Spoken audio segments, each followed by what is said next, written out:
بسم اللہ الرحمن الرحیم۔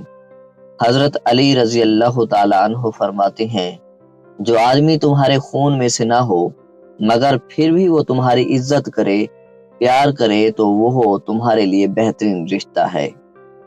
جس گھر میں روزانہ اللہ کا ذکر ہو وہاں برکتیں اور رحمتیں راج کرتی ہیں۔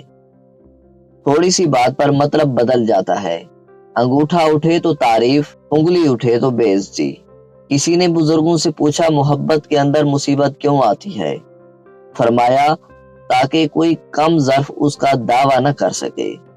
اور میں نے اپنی زندگی کے تمام فیصلے رب کی ذات پر چھوڑ دیے، وہ کبھی مایوس نہیں کرے گا۔ پریشان نہ ہونا، یہ ٹھوکر بھی ان کو ہی لگتی ہے جن کو مالک نے تھامنا ہوتا ہے۔ جو آدمی اپنی غریبی پر راضی ہے اس کو کوئی بھی نہیں خرید سکتا۔ خریدا تو اس آدمی کو جاتا ہے جس کی خواہشات بڑھ جائیں۔ زندگی میں رہنے کے لیے دو جگہیں بہترین ہیں، ایک کسی کی دعاؤں میں اور دوسرا کسی کے دل میں۔ دنیا میں عورت کو سب سے زیادہ عزت قرآن نے دی۔ روزانہ 7 نر چوہارے گائے کے دودھ میں ابال کر کھا لینے سے کمزور ترین مرد بھی پھر سے جاگ جائے گا اور مردانہ طاقت میں بے پناہ اضافہ ہوگا۔